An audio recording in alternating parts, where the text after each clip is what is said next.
আলু দিয়ে রুই মাছের একটা সিম্পল রেসিপি খুব কম টাইমে কিভাবে বানালাম চলো আজকে দেখে নিই। ফার্স্টে রুই মাছের পিসগুলোকে ভালো করে ক্লিন করে নুন হলুদ লাগিয়ে একটা ফ্রাইং প্যানে ভালো করে দু সাইড ভেজে নেব।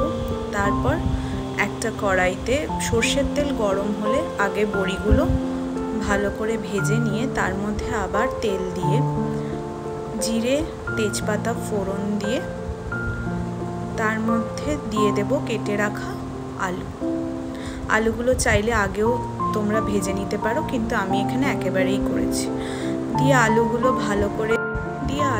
ভালো করে ভাজা হয়ে গেলে তার মধ্যে দিয়ে দেব কেটে রাখা পেঁয়াজ টমেটো আর দিয়ে দেব নুন হলুদ ধনে গুঁড়ো আর জিরে গুঁড়ো আর দেব এর মধ্যে লঙ্কা আদা আর রসুনের একটা পেস্ট।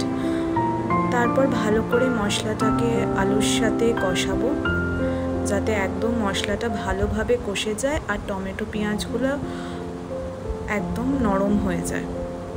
দিয়ে তার মধ্যে দিয়ে দেব পোস্ত কাজু আর দইয়ের একটা পেস্ট। এরপর আর বেশি কষাবো না, তারপরেই দিয়ে দেব পরিমাণ মতন জল, যতটা জল লাগবে ততটাই এখানে দেব।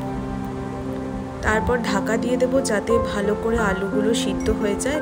গ্যাসের ফ্লেমটা কিন্তু মিডিয়াম থাকবে।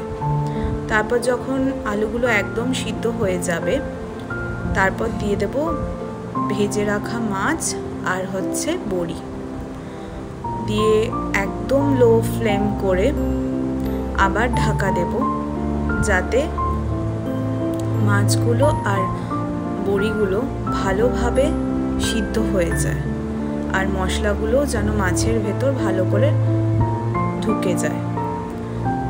তাহলেই রেডি হয়ে যাবে আজকের সিম্পল অ্যান্ড টেস্টি আলু বড়ি দিয়ে রুই মাছের ঝোল।